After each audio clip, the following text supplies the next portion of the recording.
Em 9 de outubro de 1967, o sol mal havia nascido sobre o ABC Paulista quando milhares de operários cruzaram os portões da gigantesca fábrica em São Bernardo do Campo. O que eles encontraram naquela manhã fria destroçou o orgulho de uma geração inteira. O icônico e imponente dado que coroava a fachada principal, símbolo da soberania industrial, estava sendo brutalmente arrancado.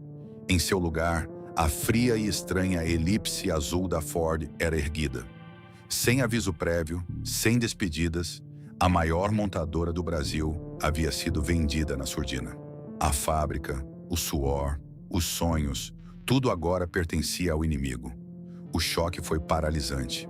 Apenas alguns anos antes, a Willis Overland, do Brasil, era um colosso intocável, a rainha absoluta das ruas.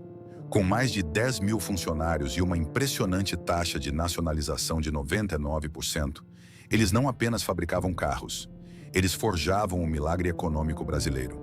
Eles deram à nação o Interlagos, o primeiro carro esporte do país, e dominavam o mercado com uma força que parecia inabalável.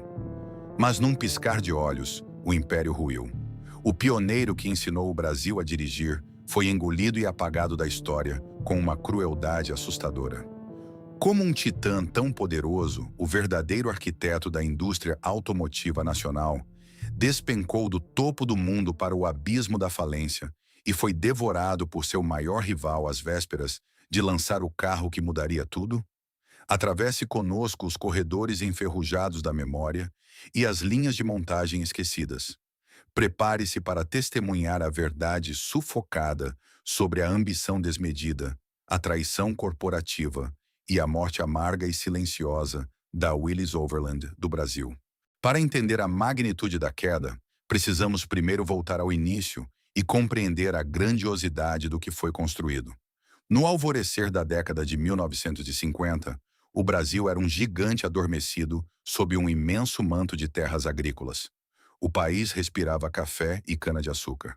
Suas veias eram estradas de terra poeirentas, e a ideia de uma indústria pesada e autossuficiente não passava de uma miragem distante. A nação importava praticamente tudo o que se movia sobre 4 rodas. Os poucos carros que circulavam pelas ruas de paralelepípedos de São Paulo e do Rio de Janeiro eram símbolos de status, privilégios importados e montados a partir de kits CKD, Completely Knocked Down, que chegavam em grandes navios da Europa e dos Estados Unidos. Faltava ao Brasil a espinha dorsal de qualquer nação moderna, uma verdadeira indústria automotiva. A Willis Overland, original nos Estados Unidos, havia ganhado fama e respeito mundial ao produzir o lendário Jeep militar, o herói de 4 rodas que ajudou as forças aliadas a vencer o fascismo na Segunda Guerra Mundial. No entanto, no cenário do pós-guerra, o mercado americano tornava-se cada vez mais saturado e brutalmente competitivo frente às gigantes de Detroit. O Brasil, vasto, inexplorado e sedento por desenvolvimento, despontou no mapa não apenas como um mercado consumidor alternativo, mas como a terra prometida para a construção de um império industrial longe de casa. O ano era 1952, quando a Willis Overland do Brasil foi oficialmente constituída. O local escolhido para erguer o complexo fabril foi São Bernardo do Campo, na época uma pacata e modesta localidade rural na neblina da periferia de São Paulo. Era uma região conhecida por suas olarias artesanais e pequenas plantações, sem qualquer vocação fabril evidente.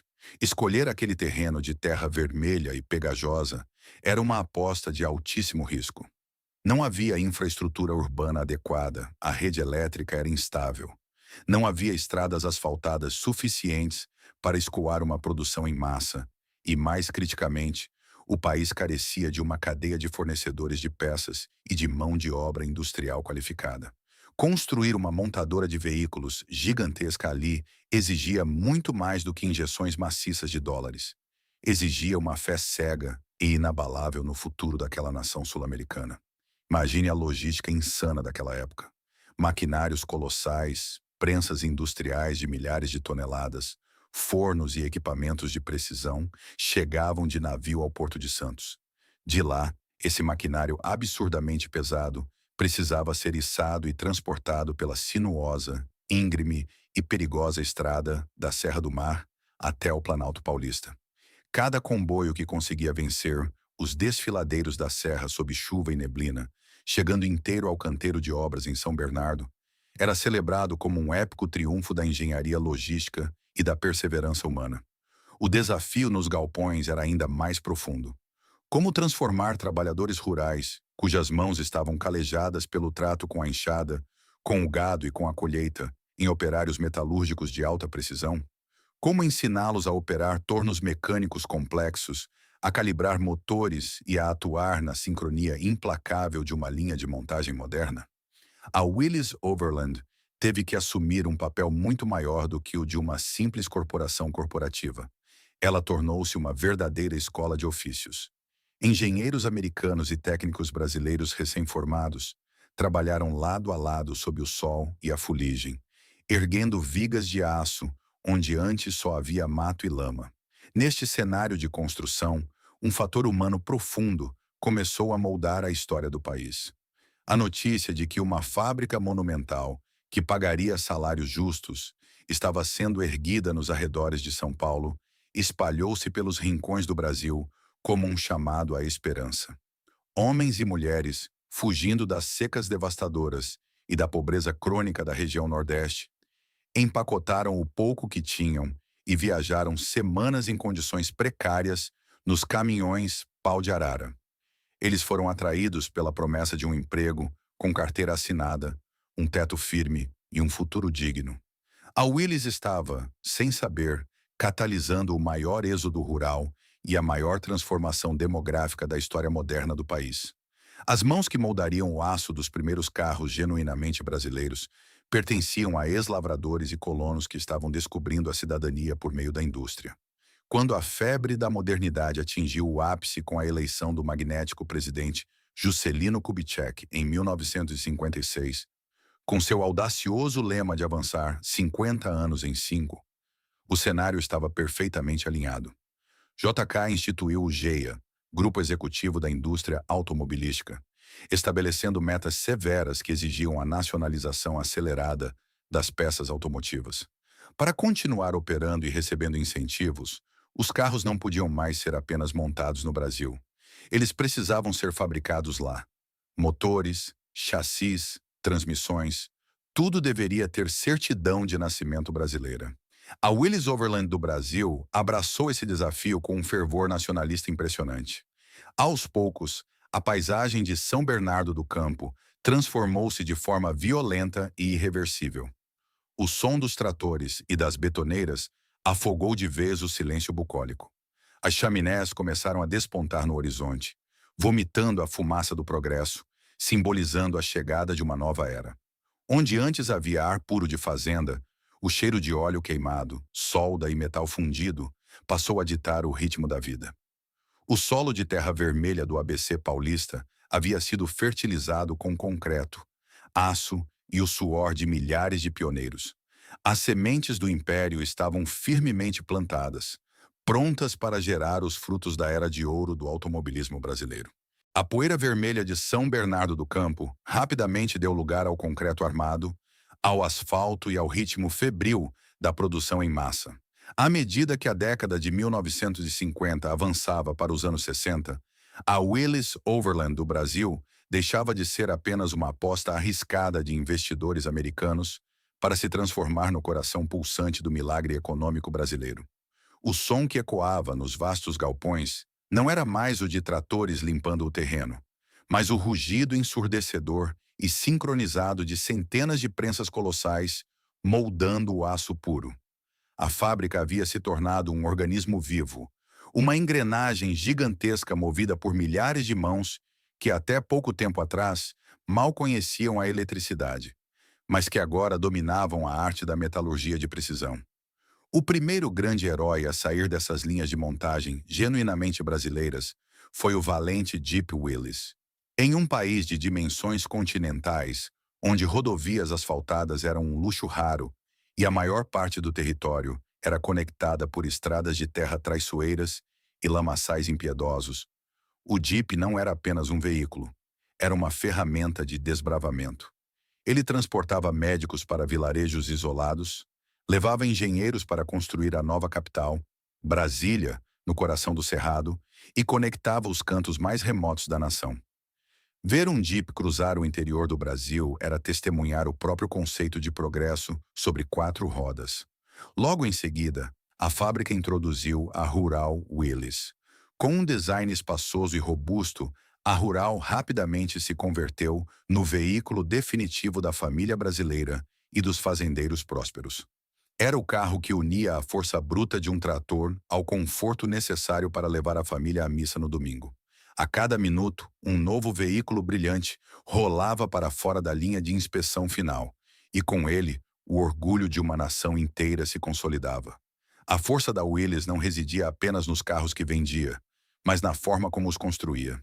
Respondendo agressivamente às exigências de nacionalização do governo de Juscelino Kubitschek, a montadora alcançou um feito assombroso.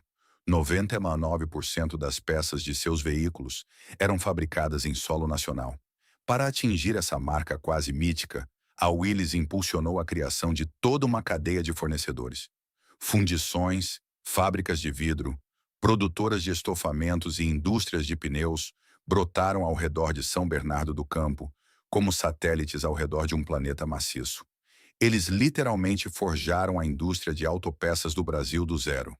Para os operários que vestiam o macacão com o emblema Dábila no peito, pertencer àquela fábrica era o equivalente a pertencer a uma elite operária.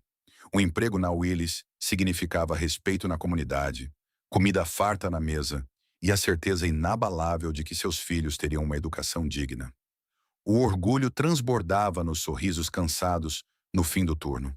Eles sabiam, no fundo de suas almas, que não estavam apenas montando carros. Eles estavam construindo o Brasil moderno. E enquanto o último parafuso era apertado em mais um Jeep nacional, a diretoria da Willys preparava o próximo passo: a conquista do luxo e da velocidade. Com o domínio absoluto do mercado de utilitários e veículos de trabalho assegurado, a Willys Overland do Brasil virou seus olhos para uma nova e emergente classe média, alta urbana. Eles queriam provar que a engenharia brasileira não era feita apenas para a lama, mas também para o asfalto requintado e para o glamour das grandes avenidas. Foi então que nasceu o Aero Willys, o primeiro carro de luxo concebido no país. Com suas linhas imponentes, interior luxuoso e um motor silencioso e potente, o Aero Willys tornou-se o símbolo definitivo de status. Presidentes, grandes empresários, estrelas de rádio e generais exigiam ser vistos a bordo de um. A Willys havia conquistado a lama e agora conquistava a elite. Porém, o ápice absoluto da ousadia e da paixão automobilística da marca atendeu pelo nome de Interlagos. Lançado em parceria com a Alpine, o Willys Interlagos foi o primeiríssimo carro esporte fabricado no Brasil. Com sua carroceria revolucionária de fibra de vidro, design aerodinâmico de tirar o fôlego e um desempenho feroz nas pistas, o Interlagos não era apenas um carro, era um grito de independência tecnológica. Pilotos lendários brasileiros começaram suas carreiras acelerando os motores envenenados do Interlagos, vencendo corridas e elevando a marca Willys ao status de um mito quase religioso entre os amantes da velocidade. No início da década de 1960, a Willys Overland era a rainha inquestionável e incontestável do mercado automobilístico sul-americano. A fábrica em São Bernardo do Campo havia se expandido para proporções faraônicas, empregando diretamente mais de 10.000 pessoas. O complexo funcionava dia e noite, um labirinto iluminado de aço, fogo e produtividade incessante. A marca detinha a maior fatia do mercado, o portfólio mais diversificado, de jipes a carros de corrida, e um faturamento que faria inveja a muitas multinacionais na Europa. Eles eram intocáveis. Eram os deuses do asfalto brasileiro. Mas há uma regra cruel e silenciosa na história das grandes indústrias. Quando se atinge o pico da montanha, a gravidade torna-se o seu pior inimigo. O sucesso colossal e ininterrupto gerou um subproduto perigoso nos corredores acarpetados da diretoria: a arrogância. A sensação inebriante de invencibilidade fez com que os executivos da Willys passassem a acreditar que seu reinado seria eterno. Afinal, quem ousaria desafiar o gigante que ensinou o Brasil a dirigir? Cegos pelo próprio brilho, os líderes da companhia tornaram-se lentos. Eles olhavam para seus próprios recordes de vendas com tanta admiração que falharam em notar as nuvens negras que começavam a se formar no horizonte. Falharam em escutar os sussurros de mudança nos gostos dos consumidores e, tragicamente, ignoraram os sinais de que a tempestade mais destrutiva não viria do Brasil, mas de muito além de suas fronteiras. A Willis Overland do Brasil estava no teto do mundo, sem saber que o alicerce sob seus pés já começava a trincar de forma irreversível. O esplendor da Era de Ouro não era o início de um reinado de 1000 anos. Era, na verdade, o último e brilhante pôr do sol antes da mais longa das noites. Enquanto o champanhe jorrava nas festas de lançamento em São Paulo e os executivos da Willis Overland do Brasil celebravam a liderança isolada do mercado, uma tempestade silenciosa e letal se formava a milhares de quilômetros de distância. Para entender a tragédia que se abateu sobre a fábrica de São Bernardo do Campo, é preciso desviar o olhar do esplendor tropical da década de 1960 e focar na fria e cinzenta cidade de Toledo, no estado de Ohio, Estados Unidos. Lá, a matriz da companhia, agora operando sob o guarda-chuva da Kaiser Jeep Corporation, travava uma batalha sangrenta e inglória pela sobrevivência. O mercado americano, dominado implacavelmente pelas três grandes de Detroit, General Motors, Ford e Chrysler, não deixava espaço para montadoras independentes. A Kaiser Jeep estava perdendo terreno de forma assustadora, acumulando dívidas colossais e sangrando financeiramente a cada trimestre. Foi nesse cenário de desespero corporativo que uma cruel e devastadora ironia começou a ditar o destino da operação brasileira. A Willis Overland do Brasil não era apenas bem-sucedida, ela era uma máquina extraordinária de gerar dinheiro. Seus lucros quebravam recordes ano após ano, impulsionados pela sede inesgotável de um país em pleno desenvolvimento. Em uma estrutura corporativa saudável, esse oceano de capital teria sido reinvestido na própria planta, financiando a modernização do maquinário e o desenvolvimento de tecnologias revolucionárias para proteger a marca pelas próximas décadas. No entanto, a realidade foi perversa. O Brasil tornou-se a vaca leiteira, o suporte vital financeiro de uma matriz que já estava em estado terminal. Mês após mês, montanhas de dólares gerados pelo suor dos operários do ABC Paulista eram despachadas para o norte, na tentativa inútil de tapar os rombos nas contas da Kaiser Jeep americana. Esse dreno implacável de capital teve um efeito imediato, silencioso e letal. O corte brutal e absoluto de qualquer investimento em pesquisa e desenvolvimento, P&D, para a filial brasileira. A torneira do dinheiro secou exatamente no momento crítico em que a indústria automotiva global começava a dar saltos tecnológicos gigantescos. O impacto dessa asfixia financeira logo se tornou visível e angustiante dentro dos vastos galpões de São Bernardo do Campo. O maquinário pesado que outrora representava o estado da arte da indústria mundial, na década de 50, começava a mostrar os inevitáveis sinais de desgaste. Sem peças de reposição de última geração, sem novos moldes ou atualizações tecnológicas, as linhas de montagem envelheceram prematuramente. Mas o sintoma mais grave dessa doença importada estava sob os capôs dos próprios veículos. Os carros da Willis, embora robustos, imponentes e extremamente confiáveis para os padrões de outrora, começavam a se transformar em dinossauros de aço. Seus motores eram pesados e notoriamente beberrões. Suas plataformas, concebidas muitos anos antes, não permitiam inovações significativas no design ou na eficiência aerodinâmica e de consumo. A tensão nos escritórios de engenharia da fábrica brasileira era palpável e sufocante. Os brilhantes engenheiros e designers locais, homens que haviam ajudado a criar o mito das pistas com Interlagos e o luxo intocável do Aero Willis, sentiam-se de mãos atadas, aprisionados em uma camisa de força orçamentária insuportável. Eles liam as revistas especializadas internacionais, estudavam as tendências que fervilhavam na Europa e sabiam, com uma clareza aterrorizante, que o mercado estava prestes a mudar radicalmente. O consumidor exigiria em breve carros mais leves, ágeis, econômicos e fáceis de manter. Nas pranchetas, esboçavam projetos visionários, sonhando em revolucionar mais uma vez as ruas do país e garantir a sobrevivência da marca. Porém, a tragédia se consumava na burocracia. Cada projeto submetido à matriz, cada pedido desesperado por verbas de inovação, esbarrava em um muro de gelo. Eles eram sumariamente ignorados ou rejeitados por executivos americanos que estavam ocupados demais tentando evitar a própria falência no hemisfério norte. Era uma agonia lenta e invisível aos olhos do público. Um órgão perfeitamente saudável, vibrante e cheio de energia, a Operação Brasileira, estava sendo arrastado para a morte por causa da falência múltipla dos órgãos de seu corpo hospedeiro. A doença do Norte infectou a Willys do Brasil não com um vírus, mas com a paralisia da estagnação. Enquanto os diretores de vendas no Brasil tentavam manter a fachada de invencibilidade com campanhas publicitárias luxuosas e discursos inflamados sobre o contínuo domínio de mercado, os alicerces de aço da companhia estavam sendo rapidamente corroídos pela ferrugem da obsolescência. A Willys Overland do Brasil havia parado no tempo, aprisionada a uma glória passada que não se sustentaria no futuro. E, na implacável selva de aço da indústria automotiva, parar no tempo é o mesmo que assinar com sangue a própria sentença de morte. Eles estavam pesados, exaustos e perigosamente vulneráveis.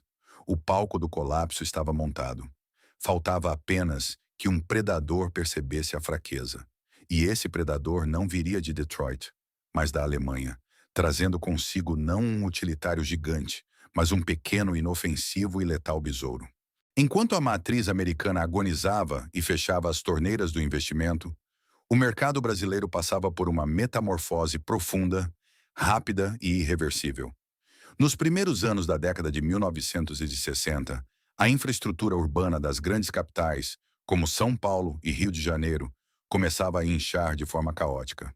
O trânsito tornava-se mais denso, as vagas nas ruas cada vez mais escassas e, acima de tudo, a inflação ameaçava dar as caras, fazendo com que o custo de vida e o preço do combustível começassem a pesar no bolso da recém-formada classe média urbana.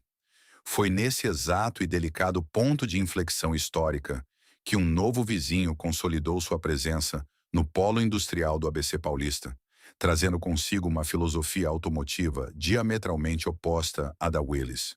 Era a alemã Volkswagen. E a arma que eles trouxeram para conquistar o Brasil não era um utilitário imponente de 4 toneladas, nem um sedã de luxo repleto de cromados. Era um carro pequeno, de linhas curvas e arredondadas, cujo motor refrigerado a ar emitia um som peculiar, semelhante ao zumbido de um inseto. Eles trouxeram o Fusca.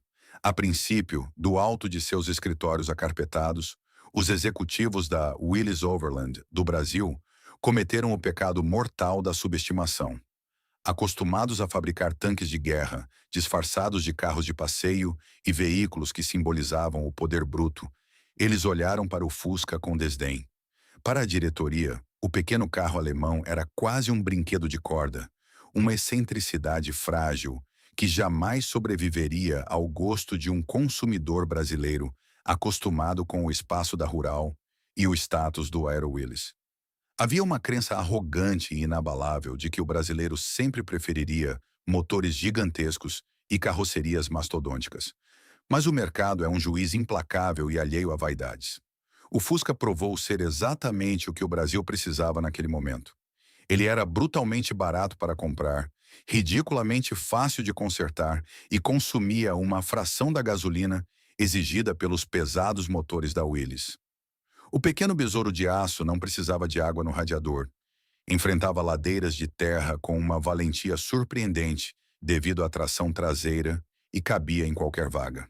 O carro do povo alemão rapidamente se transformou no carro do povo brasileiro. A invasão foi silenciosa, mas avassaladora. Semanas após semanas, os Fuscas começaram a brotar nas ruas, multiplicando-se em uma velocidade que desafiava a lógica. A Volkswagen não estava apenas roubando fatias do mercado. Ela estava criando um mercado inteiramente novo, atraindo milhares de consumidores de primeira viagem que antes só andavam de ônibus. Quando a Willis finalmente parou de rir do besourinho, o sorriso já havia se transformado em uma careta de puro terror. O terror transformou-se em pânico nos corredores da fábrica, em São Bernardo do Campo, quando os relatórios de vendas do final do trimestre chegaram às mesas dos diretores. A queda não era gradual, era um mergulho em queda livre. A supremacia intocável da Willis estava evaporando com a mesma rapidez com que a Volkswagen expandia seus turnos de produção. O consumidor brasileiro estava abandonando em massa os veículos sedentos por gasolina em favor da economia e praticidade. A Willys Overland do Brasil descobriu-se na pior posição possível para um gigante corporativo. Era um colosso lento, pesado e sem reflexos. Ao analisar o próprio catálogo de produtos, a constatação foi desoladora. Eles não tinham absolutamente nada para colocar no ringue contra o Fusca. O Aero Willys era caro demais. A Rural e o Jeep eram veículos de trabalho, desajeitados para o uso diário em uma cidade congestionada. O esportivo Interlagos era um nicho restrito a milionários. Faltava a Willys o mais importante: um carro compacto e popular. O desespero tomou conta do complexo industrial. Os telefones tocavam incessantemente em ligações internacionais para a Kaiser Jeep em Toledo, implorando por uma plataforma de carro pequeno, por qualquer projeto de veículo compacto que a matriz pudesse enviar para salvar a operação sul-americana. Mas a resposta do outro lado da linha era um eco vazio. Como vimos, a matriz lutava pela própria vida e não produzia carros compactos nos Estados Unidos. Logo, não havia nenhum coelho para ser tirado da cartola. A filial brasileira, a máquina de fazer dinheiro, havia sido deixada à própria sorte no campo de batalha, armada com espadas pesadas em uma guerra onde a agilidade agora ditava as regras. A Volkswagen, impiedosa, avançava devorando a participação de mercado da Willys mês após mês.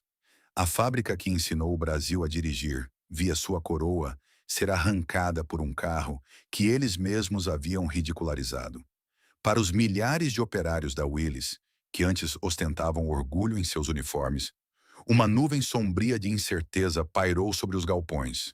Eles trabalhavam tão duro quanto antes, as prensas continuavam batendo, mas os pátios da fábrica começavam a acumular carros que não encontravam compradores com a mesma velocidade de outrora.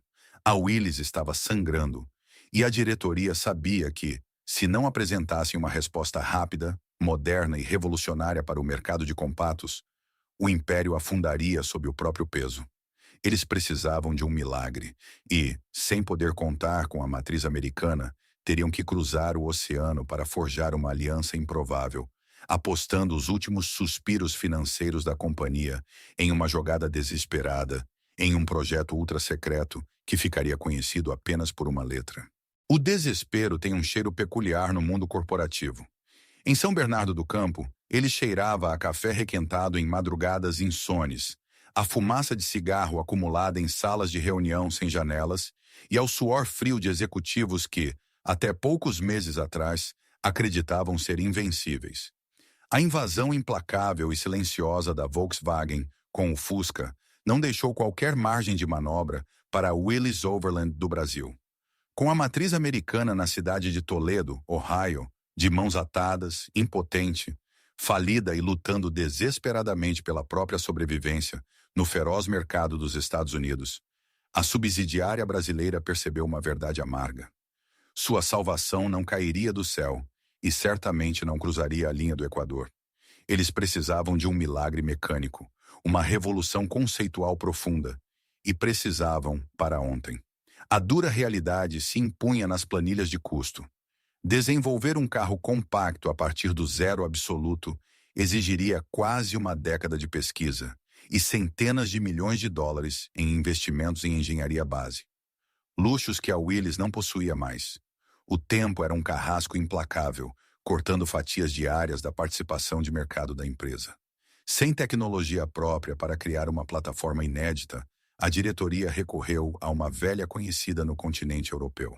A Willys já mantinha uma aliança estratégica com a montadora estatal francesa Renault, sob a qual havia fabricado, sob licença no Brasil, Modelos populares como o Dauphine e o Gordini eram carros charmosos, carismáticos, apelidados pelos motoristas brasileiros de rabo de leite, mas que, tragicamente, provaram ser delicados demais para a realidade brutal e as estradas esburacadas do Brasil profundo, falhando de forma retumbante em conter o avanço do indestrutível besouro alemão. Mas a parceira Renault tinha um trunfo inestimável guardado a 7 chaves. Nos laboratórios secretos de engenharia, nos arredores de Paris, os projetistas franceses estavam dando os retoques finais no projeto 117, um automóvel familiar revolucionário de tração dianteira, dotado de um motor altamente eficiente, suspensão moderna e um amplo espaço interno, que anos mais tarde viria a dominar a Europa sob o nome de Renault 12. Os executivos da Willys-Overland, do Brasil, vislumbraram naquelas pranchetas francesas o bote salva-vidas perfeito para o seu naufrágio tropical. Em uma negociação extremamente tensa e audaciosa, os brasileiros fecharam um acordo histórico de co-desenvolvimento, adquirindo os direitos exclusivos de adaptar e fabricar o veículo no Brasil simultaneamente, ou até mesmo antes, do seu lançamento oficial no mercado europeu. Nos corredores escurecidos e vigiados da fábrica, no ABC Paulista, essa monumental tábua de salvação foi imediatamente rebatizada com um codinome interno que sussurrava esperança, ambição e um absoluto mistério. Nascia ali o Projeto M. O Projeto M rapidamente transcendeu a condição de um mero produto comercial para se tornar uma verdadeira obsessão de vida ou morte institucional. Uma pesada cortina de ferro, movida a um sigilo quase paranoico, foi erguida ao redor das instalações de engenharia em São Bernardo do Campo.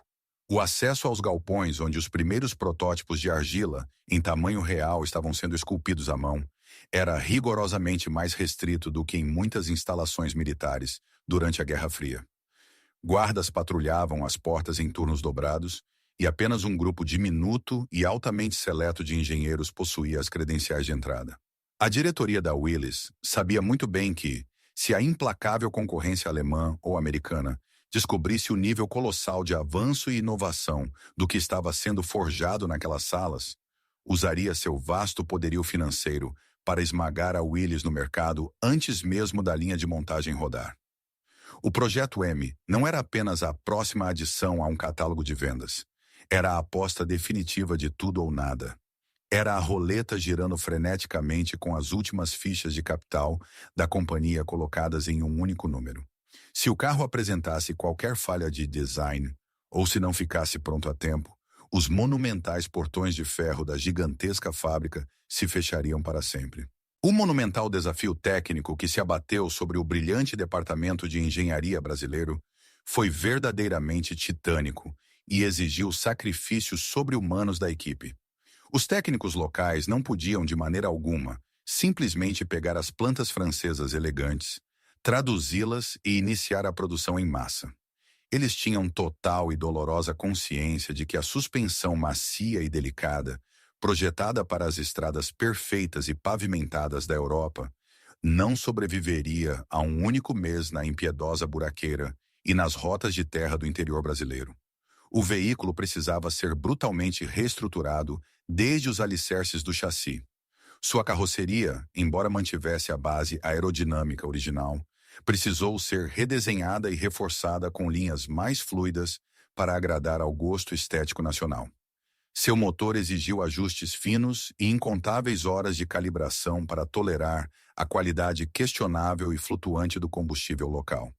E, o mais crítico de tudo, sua durabilidade estrutural precisava ser levada a limites de estresse extremos que os engenheiros parisienses jamais ousaram imaginar em seus testes padronizados. Uma equipe incansável de especialistas e operários, movida pela paixão patriótica e empurrada pelo desespero do desemprego iminente, mergulhou de cabeça em uma rotina extenuante de trabalho que ignorava completamente a existência de fins de semana e feriados. Turnos desumanos de 18 a 20 horas diárias tornaram-se o novo e brutal normal nos escritórios de design, nas oficinas de solda e nas pistas de prova. Nas caladas das noites mais escuras e sem lua, de forma clandestina, comboios secretos de protótipos em fase inicial, totalmente camuflados com pesadas lonas pretas, fita adesiva e painéis de madeira, rasgavam as piores e mais perigosas estradas de terra, valetas e cascalho do país. Eles submetiam os amortecedores, os freios e o monobloco do novo veículo a torturas mecânicas constantes, buscando incessantemente o ponto exato da quebra física.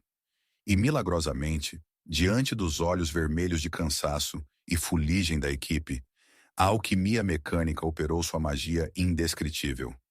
As mulas de teste, cobertas por grossas camadas de poeira e lama seca, revelavam a cada amanhecer um carro extraordinário que estava há anos-luz à frente de seu tempo no mercado sul-americano. O Projeto M provou ser silencioso no habitáculo, imensamente econômico na bomba de combustível, ostentava linhas belíssimas, aerodinâmicas e requintadas, e oferecia um nível de conforto, espaço e dirigibilidade inigualáveis por qualquer concorrente direto. A adoção da tração dianteira, uma revolução tecnológica de vanguarda absoluta para carros de produção em série no mercado nacional, conferia ao veículo uma estabilidade e segurança em curvas que o Fusca, com seu motor barulhento montado na traseira e seu balanço dinâmico arcaico, jamais conseguiria sonhar em igualar. Os engenheiros fisicamente exaustos, mas espiritualmente eufóricos, sabiam no íntimo que tinham moldado nas próprias mãos, calejadas, não apenas um futuro campeão de vendas, mas a lâmina perfeita e afiada para degolar o crescente e sufocante monopólio da Volkswagen pela raiz. O Projeto M era, de fato, a obra-prima definitiva da Willys. Contudo, a tragédia irreversível da Willys Overland do Brasil estava sendo escrita não com o grafite criativo nas pranchetas de desenho de seus engenheiros, mas com a letal tinta vermelha nos implacáveis livros-caixa da contabilidade. A excelência e a inovação possuem um preço exorbitante. O ritmo de desenvolvimento febril e frenético, a importação emergencial e caríssima de maquinários de precisão europeus e a complexa readequação completa das gigantescas e velhas linhas de montagem para abrigar o novo e revolucionário monobloco começaram a drenar as últimas e mais escassas reservas financeiras da companhia de forma brutalmente acelerada. Cada novo protótipo moldado em aço temperado, cada falha milimétrica corrigida em túneis de vento improvisados, sugava dezenas de milhares de dólares que a empresa já não tinha absolutamente como repor. O caixa da empresa secava como água no deserto, porque as vendas em concessionárias de seus jurássicos veículos antigos continuavam despencando ladeira abaixo, rejeitados em um mercado que já havia virado as costas de vez para o passado. A ampulheta do tempo não estava apenas vazando os últimos e finos grãos de areia. Seu peso colossal estava esmagando de forma dolorosa o próprio esqueleto da empresa. O grandioso Projeto M transformou-se em uma corrida contra o relógio, angustiante e sufocante contra o fantasma da falência iminente. A Willys contraía dívidas astronômicas dia após dia com grandes bancos nacionais, fornecedores locais de peças e credores, diversos, apenas para conseguir manter as luzes da fábrica acesas e o sagrado projeto respirando por aparelhos. A situação corporativa atingiu um paradoxo cruel, de contornos quase poéticos em sua profunda ironia trágica. A Willys Overland do Brasil apertava convulsivamente nas mãos machucadas o cobiçado e raríssimo bilhete premiado da loteria automotiva. Era a obra-prima mecânica que indiscutivelmente garantiria sua soberania, glória, renascimento e riqueza por mais 2 décadas de história. Contudo, em uma ironia letal do destino corporativo, eles já não possuíam sequer as moedas trocadas para pagar a passagem de ônibus até a lotérica mais próxima, a fim de resgatar seu prêmio incalculável e bilionário. O deslumbrante brilhantismo da engenharia nacional, construído com lágrimas, intelecto e suor operário, esbarrou brutalmente na fria, sólida e intransponível parede do abismo financeiro. Os cofres da tesouraria ressoaram um eco desesperadoramente vazio meses antes que a primeira unidade de produção final pudesse sequer receber uma etiqueta de preço. O tão aguardado milagre estava limpo, perfeito e imaculadamente formado na maternidade industrial. Mas a empresa-mãe, após o esforço hercúleo de dar à luz a salvação, havia sofrido uma hemorragia financeira letal, profunda e irremediável durante o parto. Exangue, endividada até a alma e sem ter absolutamente nenhum grande aliado corporativo a quem recorrer no mercado global, a velha e outrora orgulhosa diretoria da Willis percebeu, no silêncio tumular e gélido que tomou conta da mesa de reuniões em São Bernardo do Campo, que o deslumbrante Projeto M lhes havia custado o preço supremo, o próprio oxigênio da empresa. E nas implacáveis, frias e calculistas savanas do mercado automobilístico do século XX, o denso cheiro de sangue de uma gigante ferida no ar não inspira solidariedade ou piedade. Ele atrai, em questão de poucos minutos, os maiores e mais vorazes predadores globais em busca de um banquete histórico e fácil. Nas impiedosas savanas do mercado corporativo, o cheiro de sangue na água não atrai piedade. Atrai predadores de proporções continentais. No segundo semestre de 1967, a Willis Overland do Brasil estava financeiramente em coma induzido, sustentada apenas pela bravura de seus operários e pelo brilho do seu secreto Projeto M. O que os engenheiros e diretores em São Bernardo do Campo não sabiam, e talvez não quisessem aceitar, era que o destino do seu império não seria decidido sob o sol dos trópicos, mas sim a milhares de quilômetros de distância, no frio e cinzento estado de Michigan, nos Estados Unidos. A Ford Motor Company, o colossal gigante de Detroit, observava o mercado brasileiro com uma frustração crescente. Apesar de seu imenso poderio global, a operação da Ford no Brasil enfrentava sérias dificuldades para se conectar com a nova realidade do país. Eles vendiam picapes pesadas como a F-100 e sedãs suntuosos e gigantescos como o Galaxy, veículos majestosos, porém caros demais e completamente deslocados em um mercado que agora exigia economia e agilidade. A Ford estava, humilhantemente, perdendo terreno para o pequeno Fusca da Volkswagen, exatamente como a Willys. Para a diretoria americana da Ford, construir uma nova rede de concessionárias, reestruturar suas fábricas e desenvolver um carro compacto a partir do zero no Brasil levaria anos e custaria centenas de milhões de dólares. Eles precisavam de um atalho. Eles precisavam de uma operação pronta, capilarizada e, acima de tudo, precisavam de um veículo revolucionário para lançar imediatamente. Os espiões corporativos da Ford, no entanto, sabiam o que se escondia sob as lonas pretas nos campos de prova secretos da Willys. Eles conheciam a existência do Projeto M. A equação para os executivos de Detroit tornou-se friamente simples. Por que gastar uma década de esforço e dinheiro tentando alcançar o mercado, se eles poderiam simplesmente comprar a fábrica que ensinou o Brasil a dirigir, absorver sua rede gigantesca de revendedores e, de brinde, roubar o carro que iria aniquilar a Volkswagen? Enquanto os engenheiros brasileiros sacrificavam noites de sono polindo a obra-prima que salvaria sua empresa, as negociações secretas começaram entre a cúpula da Ford em Detroit e a desesperada diretoria da Kaiser Jeep em Toledo. A matriz da Willys nos Estados Unidos, sufocada por suas próprias dívidas e à beira do colapso, não hesitou. Eles não viram a filial brasileira como o orgulho de uma nação ou como uma comunidade de dezenas de milhares de trabalhadores. Eles a viram apenas como um ativo financeiro liquidável, um cheque gordo que poderia mantê-los vivos na América do Norte por mais alguns anos. Foi assim, em salas de reunião com ar-condicionado e charutos no hemisfério norte, sem que uma única palavra fosse dita aos fundadores brasileiros ou aos milhares de operários do ABC Paulista, que a sentença de morte foi redigida. O contrato foi negociado em dólares, mas o que estava sendo vendido era o suor, a história e a alma de uma geração inteira de metalúrgicos. Em 9 de outubro de 1967, a tinta secou no papel. A Ford Motor Company havia comprado o controle acionário absoluto da Willis Overland do Brasil.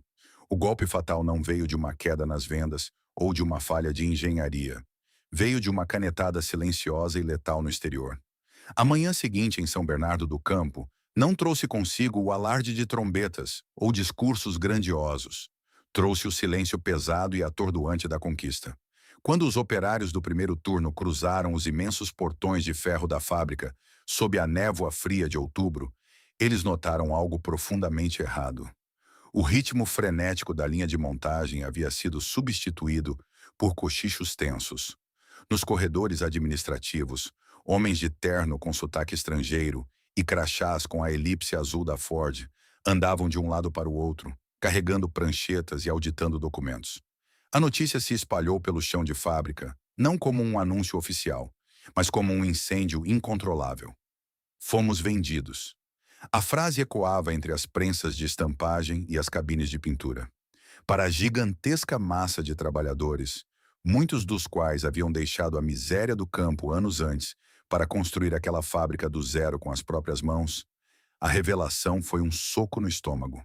Eles não eram apenas funcionários, eles eram os Willistas.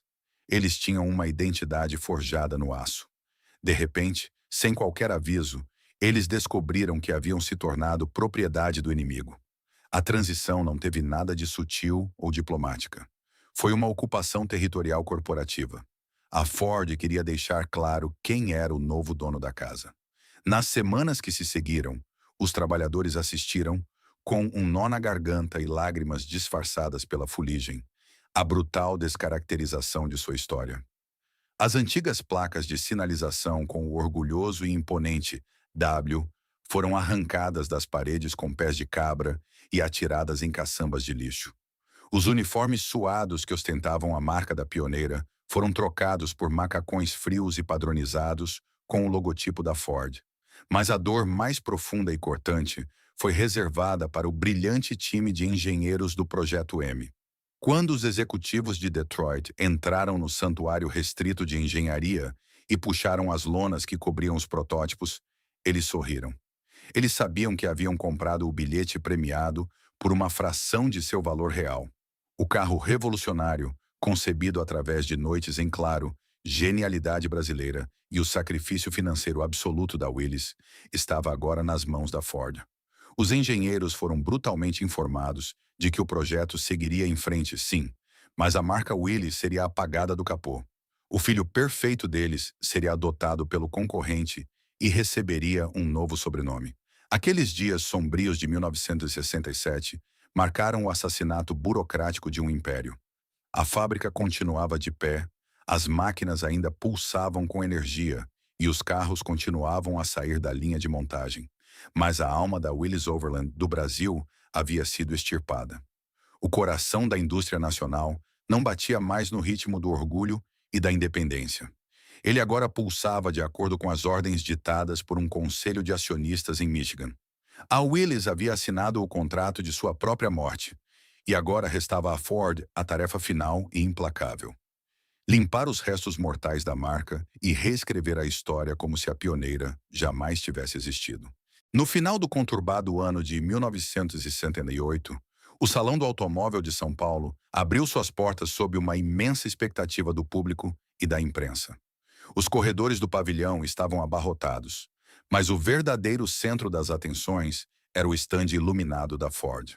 Com uma campanha de marketing avassaladora e discursos carregados de promessas de inovação, a montadora americana puxou a capa de seda para revelar o seu mais novo e ambicioso trunfo: o Ford Corcel.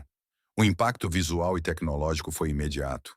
O Corcel era uma máquina deslumbrante que fazia os utilitários pesados parecerem dinossauros e o Fusca parecer um brinquedo rústico. Ele ostentava linhas graciosas e fluidas, um interior incrivelmente espaçoso e silencioso, e a revolucionária tração dianteira acoplada a um eficiente motor refrigerado a água. A imprensa especializada o aclamou instantaneamente como uma obra-prima absoluta da engenharia automotiva moderna. Nas semanas seguintes, milhares de consumidores formaram filas de espera ansiosas nas concessionárias. O carro rapidamente se tornou um dos maiores fenômenos de vendas da história do país, alavancando os lucros da subsidiária americana a patamares estratosféricos e salvando a Ford do colapso no Brasil. Mas, nas sombras dos bastidores, longe dos flashes, das taças de champanhe e dos aplausos frenéticos do público, desenrolava-se a ironia mais cruel e perversa da indústria automotiva nacional. O majestoso e aclamado Ford Corcel, o grande salvador da gigante de Detroit em solo brasileiro, não possuía uma única gota de sangue americano em sua concepção original. Sob o capô perfeitamente alinhado, adornado com o reluzente emblema da elipse azul, batia exatamente o mesmo coração do Projeto M. Era a mesma estrutura impecável, a mesma engenharia de vanguarda e a mesma mecânica robusta que os exaustos projetistas da Willys Overland do Brasil haviam desenvolvido em segredo absoluto, às custas de madrugadas insones, úlceras de estresse e sacrifícios indescritíveis. A Ford, ao assumir o controle total do complexo industrial em São Bernardo do Campo, não precisou usar sua vasta experiência internacional para criar absolutamente nada. Ela precisou apenas se apropriar do suor alheio. Aos engenheiros da Ford, coube apenas uma tarefa burocrática e cosmética: realizar ajustes pontuais de última hora na grade frontal, modificar sutilmente o desenho dos faróis e alterar o painel de instrumentos do protótipo finalizado da Willys, o estritamente necessário para disfarçar a verdadeira paternidade do veículo e dar-lhe uma identidade visual corporativa americana. Para a genial e apaixonada equipe técnica brasileira, que havia dado à luz aquele projeto revolucionário, assistir ao sucesso estrondoso do Corcel foi uma experiência de profunda e silenciosa agonia psicológica. Eles caminhavam pelas ruas e viam sua maior criação dominando o asfalto, sendo elogiada em todas as revistas, transformando-se no objeto de desejo de toda uma nação. Contudo, todos os méritos, os prêmios da indústria e a colossal fortuna gerada pelas vendas eram canalizados diretamente para os bolsos e para o balanço financeiro da corporação que havia invadido, comprado e destruído sua antiga casa. O filho pródigo e genial havia triunfado, mas ele havia sido roubado no berço e agora carregava orgulhosamente o sobrenome do seu próprio carrasco. Enquanto o Corcel brilhava intensamente sob os holofotes, ganhando o prêmio de carro do ano e pavimentando um futuro de ouro incalculável para a Ford no Brasil, uma política de extermínio frio, calculado e metódico, era aplicada ao restante da rica herança automotiva da Willys. O contrato assinado no final de 1967 provou não ser apenas uma complexa transferência de ativos financeiros. Foi, na prática, uma implacável sentença de apagamento histórico. A diretoria americana não tinha o menor interesse estratégico em manter viva a aura de prestígio e pioneirismo de uma marca rival, mesmo que agora ela lhes pertencesse no papel.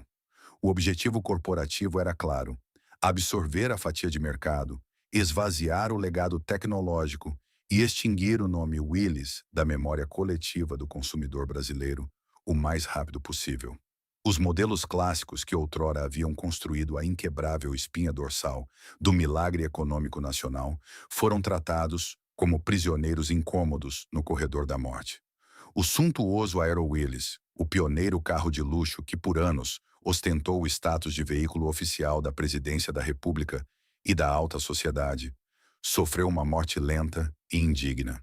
Ele foi mantido em produção apenas para escoar estoques de peças, recebendo motores adaptados da Ford, até ser asfixiado e retirado de linha silenciosamente no início da década de 1970, substituído nas fábricas pelo opulento Ford Galaxy.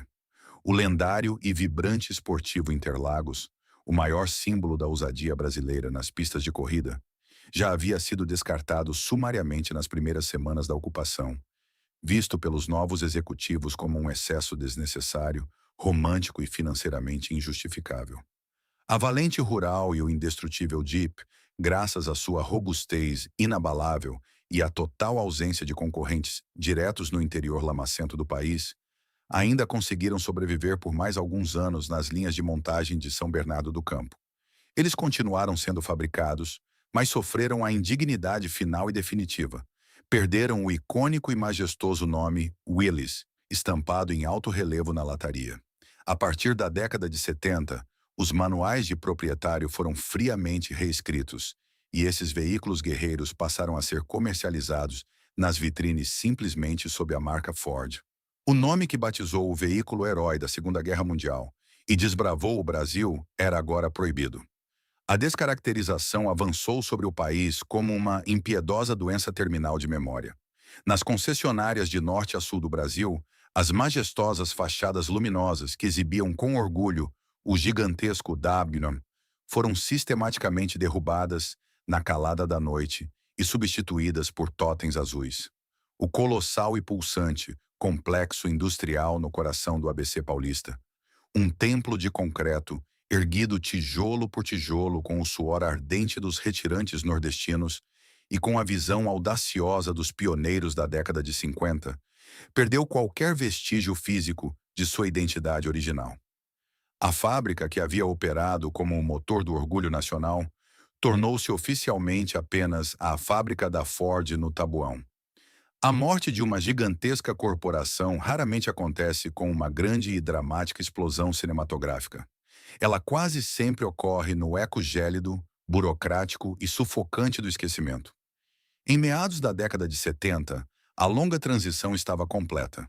A Willys Overland do Brasil, a heróica montadora que chegou a deter a esmagadora maioria absoluta do mercado automotivo sul-americano, que alcançou o mítico e inigualável índice de 99% de nacionalização de peças e que, de fato, entregou a chave do primeiro carro para uma nação inteira, simplesmente deixou de existir. Não sobrou sequer uma única linha em balanços financeiros abertos ao público ou um logotipo em volantes novos. Ela foi mastigada, digerida e completamente obliterada por um sistema global implacável, que sempre recompensa a força bruta do capital acumulado e não o brilhantismo do pioneirismo suado. O Brasil continuava acelerando rumo ao futuro, com suas estradas esburacadas agora cada vez mais cheias de corcéis, ágeis e fuscas barulhentos. Mas o país estava ficando rapidamente e tragicamente amnésico em relação à gigante enraizada na Terra Vermelha, que havia, literalmente, pavimentado o duro caminho para que tudo aquilo fosse possível. O outrora invencível império das quatro rodas estava oficialmente morto e enterrado, restando apenas fantasmas de ex-operários orgulhosos, vagando pelas linhas de produção infinitas de uma fábrica, que já não carregava mais o seu nome. 52 longos anos se passaram desde que a última gota de esperança da Willys Overland do Brasil secou e a empresa foi silenciosamente devorada. Ao longo desse mais de meio século, o colossal complexo industrial situado no bairro do Tabuão, em São Bernardo do Campo, continuou a pulsar freneticamente, operando como o nervo central do polo automotivo sul-americano. O tempo, com sua força erosiva e implacável, tratou de enterrar os vestígios da montadora pioneira sob densas camadas de concreto, tecnologia robótica e profundo esquecimento. Gerações inteiras de metalúrgicos dedicaram suas vidas àquelas linhas de montagem. Homens que outrora moldaram o chassi bruto e indestrutível do Jeep Willys, com as próprias mãos calejadas, anos mais tarde, viam com orgulho seus filhos e netos operando computadores complexos e apertando parafusos em modernos caminhões e modelos globais da Ford. A elipse azul da corporação americana havia se enraizado tão profundamente na paisagem urbana e na cultura local que a dinastia ali parecia absolutamente inabalável. A velha Willys era agora apenas um fantasma invisível, um sussurro distante, uma lenda nostálgica compartilhada quase exclusivamente pelos operários aposentados nos balcões dos bares, nos arredores da fábrica. Mas a história das grandes corporações é invariavelmente escrita com tinta fria e não permite finais reconfortantes de contos de fadas.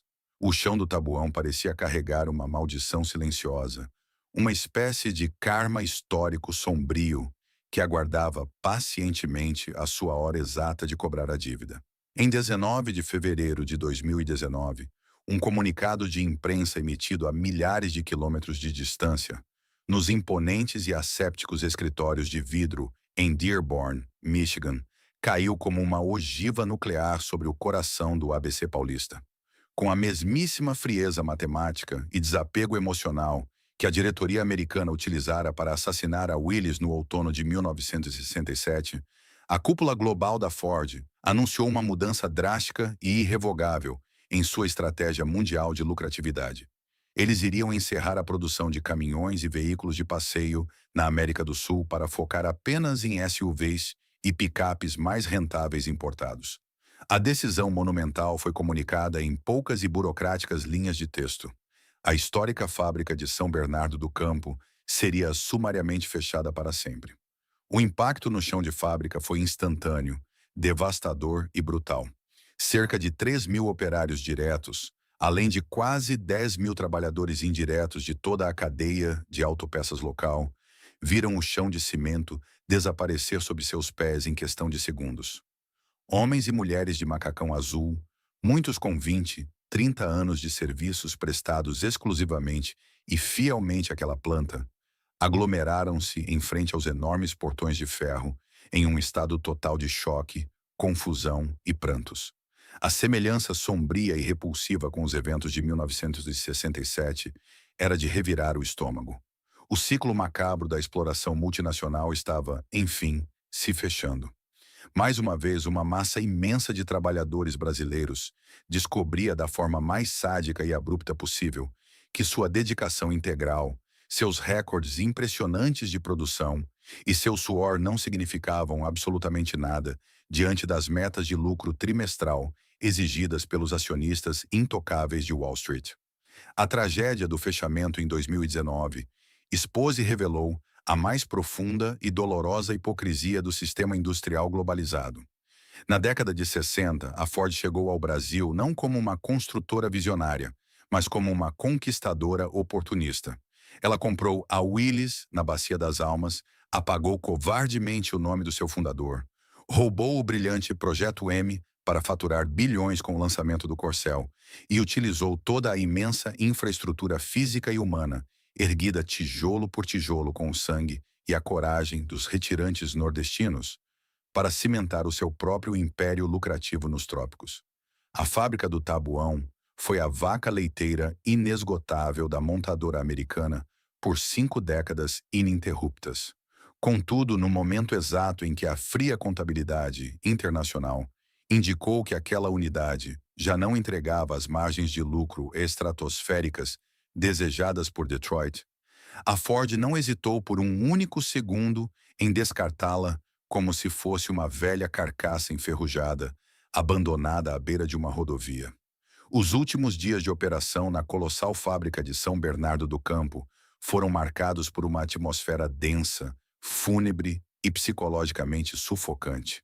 Diferente do fechamento abrupto de outras fábricas ao redor do mundo, os operários brasileiros cumpriram seus últimos turnos com uma dignidade dolorosa e um silêncio cortante.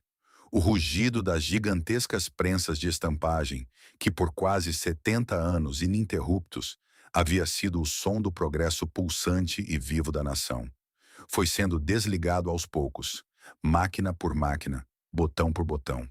O último caminhão Ford Cargo a rolar melancolicamente para fora da linha de inspeção final não foi recebido com os aplausos festivos e os sorrisos fáceis dos antigos tempos de glória comercial, mas sim com lágrimas pesadas, abraços desesperados entre colegas de longa data e o medo aterrorizante e paralisante do desemprego iminente na meia-idade. Quando os pesados cadeados e as grossas correntes de ferro foram passados nos grandes portões principais no final do ano de 2019, uma era industrial monumental chegou a um fim definitivo, amargo e silencioso. O gigante de concreto e aço que um dia, sob a bandeira da Willys, ensinou o Brasil a construir seus próprios carros, foi completamente esvaziado de suas máquinas, vendido para fundos imobiliários e transformado de forma melancólica em um imenso e silencioso armazém logístico para empresas de comércio eletrônico. A maldição do Tabuão estava dolorosamente cumprida. A fábrica que a Ford havia roubado de forma implacável de seus verdadeiros criadores na década de 1960 foi agora roubada, com a exata mesma frieza calculista e impessoal de seus próprios trabalhadores no século XXI. A justiça poética da história provou ser profundamente sombria. A Ford extirpou a Willys do coração do Brasil para construir sua inabalável fortaleza. Mas no fim de tudo, foi ela própria quem fugiu sorrateiramente pela porta dos fundos, deixando para trás apenas milhares de demissões, galpões escuros e o eco eterno de um progresso que, no fundo de sua essência, nunca pertenceu de fato ao povo que suou para construí-lo. O que sobra de um império monumental quando as suas pesadas muralhas são derrubadas e o seu nome é brutalmente riscado dos mapas oficiais? Se você caminhar hoje pelas movimentadas avenidas de São Paulo ou pelas rodovias de poeira do interior profundo do Brasil, não verá concessionárias ostentando o imponente e orgulhoso andário. Nas salas de aula das grandes escolas de engenharia ou nas prestigiadas faculdades de administração, os robustos livros didáticos frequentemente pulam a história da Willys Overland do Brasil, preferindo focar nas biografias heróicas de Henry Ford ou nos eficientes métodos de produção da Toyota. A pioneira absoluta parece ter sido condenada de forma irreversível ao exílio da memória, transformada em um rodapé amargo e esquecido na vasta história econômica do país. No entanto, um legado de tal magnitude gravitacional não pode ser simplesmente apagado da existência por um gélido contrato de compra e venda ou pela demolição noturna de letreiros luminosos. O verdadeiro, profundo e imortal legado da Willys não está confinado nas carcaças de aço enferrujado que repousam em ferros velhos, mas sim no DNA indestrutível da própria indústria automotiva nacional que ela forjou do zero na lama. Hoje, os raros veículos sobreviventes daquela época de ouro tornaram-se relíquias sagradas e veneradas. O valente Jeep Willys, a familiar rural e o glorioso e aerodinâmico Interlagos não são mais apenas carros velhos ou antiguidades exóticas. São joias mecânicas de valor incalculável, disputadas ferozmente em leilões milionários por colecionadores apaixonados e restauradores obcecados pelos mínimos detalhes. Em encontros de carros clássicos, ao abrir o pesado capô de um Aero Willys impecavelmente preservado, não se vê apenas um motor de 6 cilindros e cabos de vela. Vê-se um monumento brilhante à ousadia técnica de uma era em que o Brasil ousou, com todas as forças, sonhar grande e ser independente. O ronco rasgado e esportivo do motor do Interlagos ainda ecoa ocasionalmente em autódromos históricos de fim de semana, servindo como uma trilha sonora, fantasmagórica e visceral, que se recusa terminantemente a ser silenciada pelo apagador do tempo. Mas a herança fundamental deixada pela Willys Overland vai infinitamente além do fetiche nostálgico dos ricos colecionadores. O maior e mais estratégico trunfo que a montadora entregou de bandeja ao Brasil foi invisível, silencioso e profundamente transformador: o capital humano especializado. Quando a Ford tomou as rédeas de forma oportunista em 1967, e quando outras multinacionais trilionárias desembarcaram e se instalaram na região do ABC Paulista nas décadas seguintes, elas encontraram um terreno fértil e perfeitamente preparado.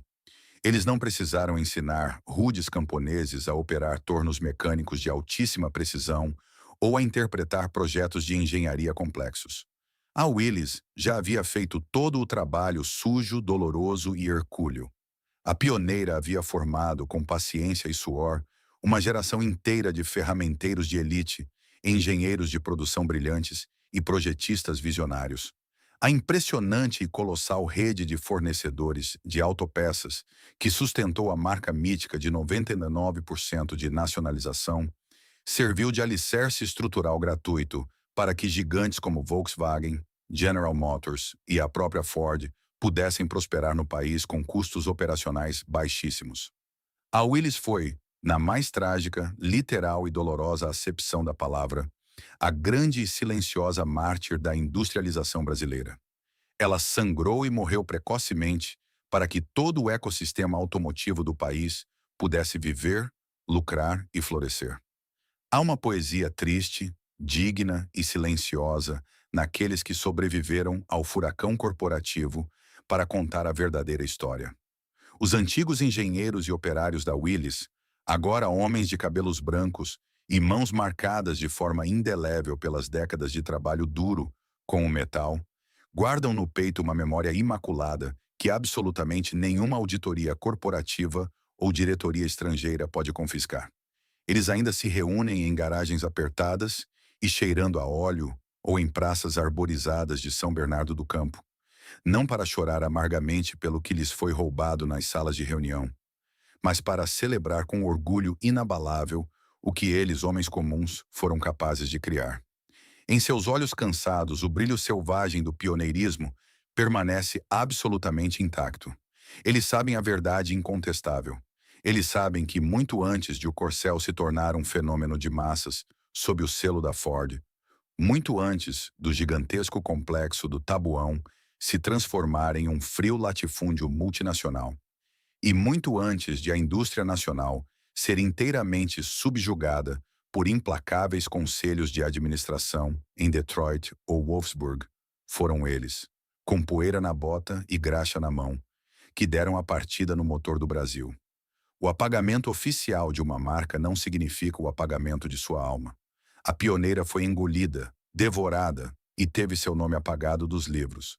Mas o sangue e o aço que ela injetou nas veias do país continuam a circular em cada rua asfaltada, em cada rodovia e em cada novo carro que sai de uma linha de montagem em solo nacional. O fantasma da Willis Overland do Brasil não assombra o passado. Ele é a própria fundação invisível e imortal do nosso presente. A história da Willis Overland do Brasil transcende a mera nostalgia automotiva. Ela é uma parábola sombria e fascinante sobre a própria natureza do capitalismo industrial globalizado. Quando olhamos para as ruínas invisíveis da fábrica de São Bernardo do Campo, não vemos apenas um modelo de negócios que falhou diante da concorrência do Fusca ou uma matriz americana que sufocou sua subsidiária mais lucrativa. Vemos a vulnerabilidade crônica das nações em desenvolvimento, onde o esforço colossal, o sangue e o suor de dezenas de milhares de trabalhadores podem erguer impérios, apenas para que, no fim, as chaves desse império sejam entregues a interesses distantes e insensíveis. A Willis ensinou o Brasil a sonhar grande. Ela provou que mãos calejadas, recém-saídas da lavoura, podiam dominar o aço e forjar tecnologias revolucionárias, como o Projeto M. Eles não apenas montaram carros, eles forjaram a autoconfiança de uma nação. No entanto, o sistema corporativo internacional é um leviatã que não possui pátria, não cultiva lealdades e não se importa com legados. A mesma frieza contábil que permitiu que a Ford comprasse a Willis e apagasse sua história em 1967, foi a mesma frieza que, décadas depois, trancou os portões da fábrica do Tabuão para sempre, deixando para trás uma cidade moldada pelo trabalho, mas abandonada pelo capital. No final, o verdadeiro motor dessa história não era feito de ferro fundido, mas sim das milhares de pessoas que dedicaram suas vidas àquelas linhas de montagem. Os carros envelhecem, as fábricas são demolidas e os logotipos são substituídos. Mas a resiliência e a genialidade daquele espírito pioneiro permanecem como um marco indelével na alma industrial do Brasil. A Willis Overland pode ter sido silenciada, mas o eco do seu motor ainda ressoa no asfalto de cada rua deste país. Se esta jornada pelas engrenagens esquecidas da nossa história tocou você de alguma forma, deixe seu comentário abaixo. Qual foi o impacto da Willis ou do Corcel na sua família? Não se esqueça de se inscrever no canal para continuarmos desenterrando as verdades escondidas por trás dos grandes colapsos industriais. Até a próxima viagem no tempo.